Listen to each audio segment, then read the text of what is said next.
So welcome to the Switching Off at Night series, where we're using neuroscience to help you unplug, calm down, and have a great sleep. My name is Karyn Chalk. I'm a brain health coach and educator based in Dunedin, New Zealand. And I've got a real passion for supporting individuals, families, workplaces, and communities to live happy, healthy, and productive lives. And when we get the health of our brain right, everything else falls in place. This video is an introduction to how we can use havening techniques to calm down from stress, worry, anxiety, and overwhelm. Our journey. To start with, we're going to have an introduction of two operating systems in our brain and our body, the red zone and the green zone. Going to introduce you to havening techniques, and then explain how to use havening techniques to calm and settle your brain before bed. Let's do a quick evolution review. Our brain has evolved over billions of years, and in order to survive, the brain developed three fundamental core needs. We need to feel safe. So physical and emotional safety is an inbuilt survival mechanism inside every single one of us. We need to feel satisfied, feeling like we can achieve some goals, having some food to eat, experiencing some pleasures. And we need to feel connected, to belong to a herd, some caring flowing in, some caring flowing out. The most powerful part of our brain, the amygdala, plays a major role in scanning for threats to our core needs of safety, satisfaction, and connection. It's often known as the fight, flight, freeze part of our brain, and it's located in the limbic system, which is the pink shaded area on the slide.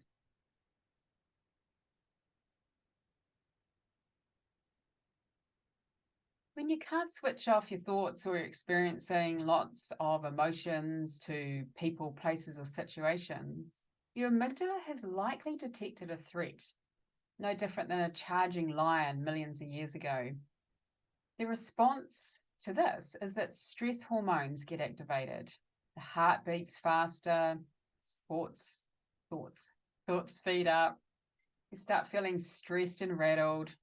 And also we start being a little bit more vulnerable because the alarm bells start to ring more easily and loudly.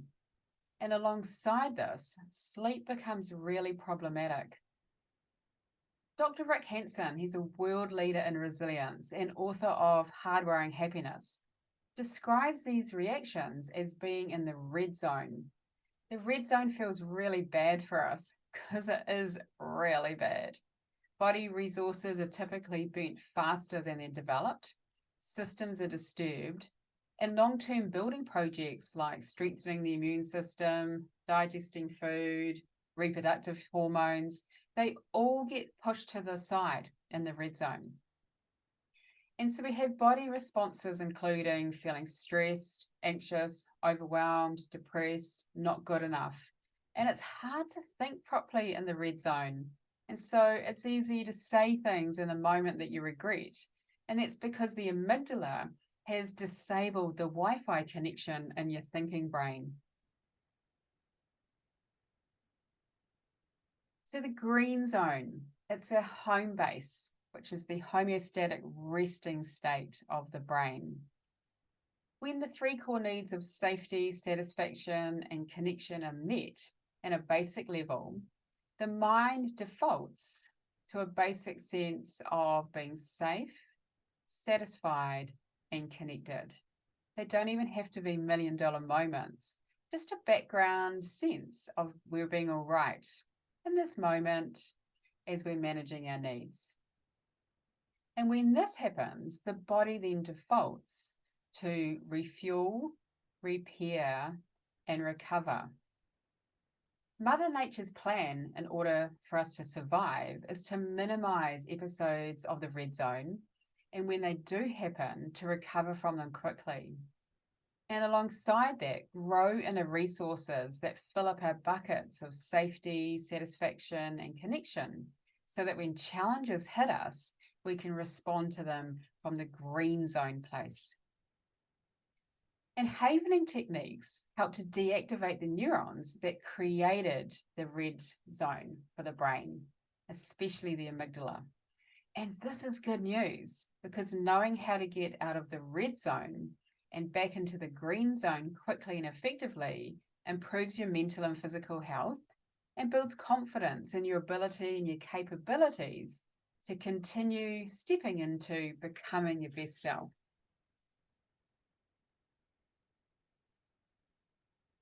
So there's 3 types of mental health interventions to help improve mood, thinking, and behavior. We've got psychotherapy, which is the use of language. We've got psychopharmacology, the study of chemicals. And we've got psychosensory. And havening techniques is a psychosensory technique. And what this means is we take information from our senses to change the way the brain perceives data that it receives. And your brain is the world's most powerful hybrid electrochemical engine. It uses electricity and neurotransmitters to help you think, feel, and act. The calming and gentle nature of havening touch directly interacts with the amygdala, which is that part of the brain responsible for those fight, flight, freeze responses. And in turn, this helps calm and restore our nervous system back to the safety of the green zone. The founders of havening techniques are Dr Ron Ruden, he's an MD, and Dr Steve Ruden, a world expert in dental phobias. And they went on a 20-year deep dive neuroscience investigation to find out how tapping, which is tapping these parts of the body, and another modality called EMDR, eye movement desensitization and reprocessing, changes the electrochemical activity of the brain. In particular, they were curious about how the amygdala perceives, stores, and encodes trauma. And alongside that, how the nervous system releases stress and trauma. And their research and literature circled back again to evolution, especially the role of touch in mammals.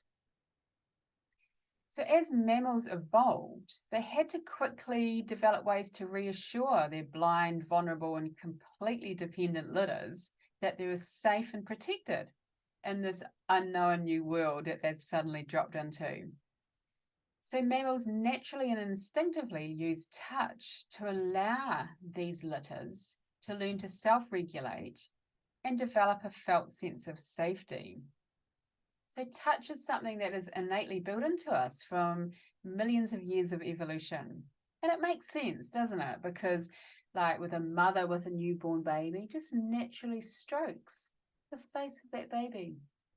Or we're feeling stressed, we might wipe our brows. Or if we're upset, we might wipe away tears. We wrap our arms around ourselves if we're feeling a bit insecure. Or give other people a hug or hold hands to show that we care. So we use touch to soothe and reassure. Touch helps mammals feel safe, protected, and creates opportunities for the nervous system to release and heal. And this is because research shows that touch promotes connections to others and reduces stress. It slows the heartbeat and lowers blood pressure. It increases feel-good electrochemicals, oxytocin and serotonin, and a calming neurochemical called GABA. And it decreases cortisol and adrenaline. So they're all good things.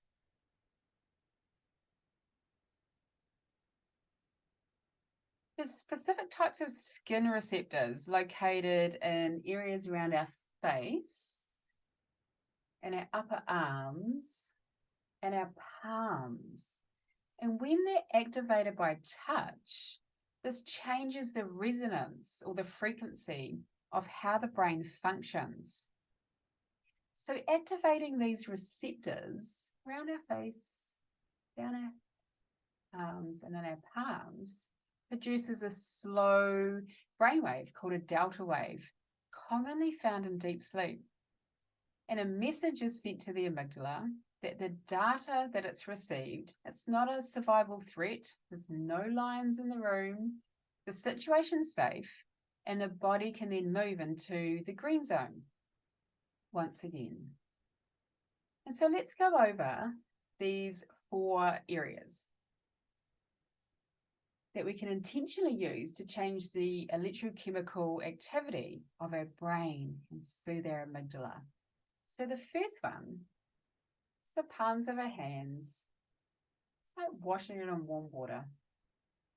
Just like that. It's so easy. That's what I love about havening. So easy. And the second one is like a moving hug from the top of your shoulders down to your elbows. Just like that. Activating those skin receptors. Sending direct messages to the amygdala. All is well. All is well. All is well. And then the next one's round the face, round and down, or under our eyes. And what I like is just going around and then down like that. The great thing about this is really no wrong. You can't do anything wrong. It's just about finding whatever works for you. So they're the 4 touches. And these 4 areas, they're hardwired inside each and every one of us to soothe and settle difficult feeling states. And alongside that, enhance positive experiences, such as giving a child a hug. Feels all squishy.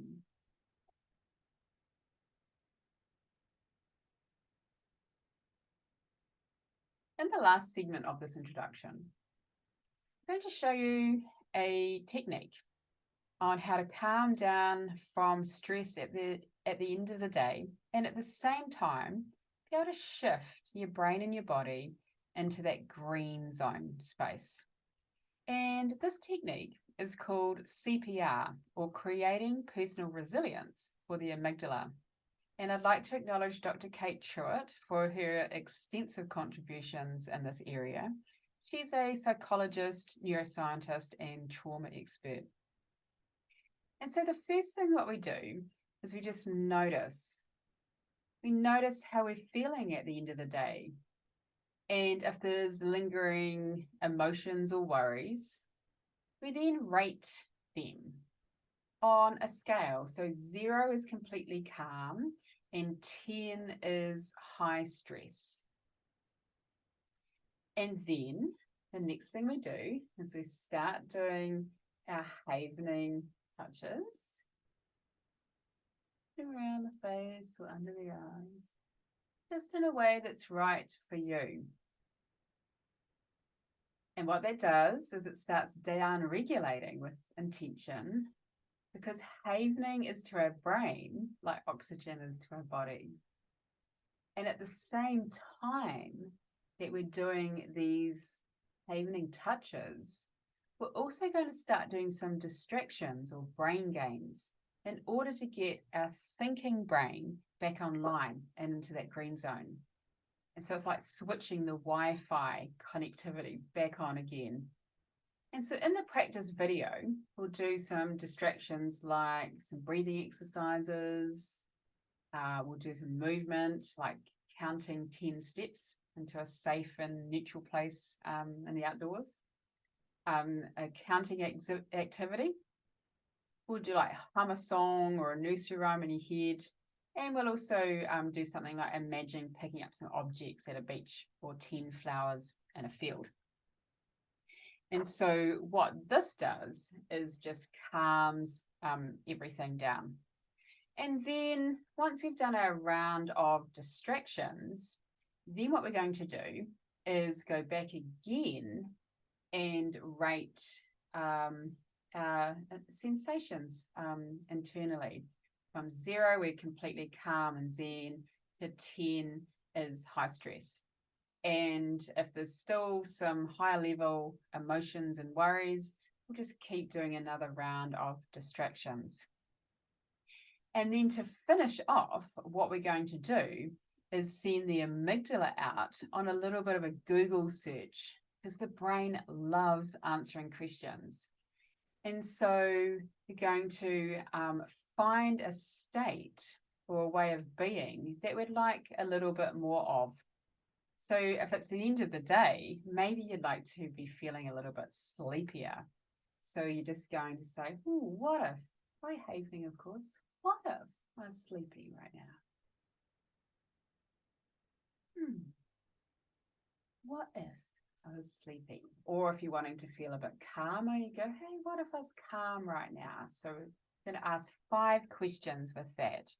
And what that does, as I said, is just gets the amygdala out and about searching for a way of being or a state that you would like a little bit more of.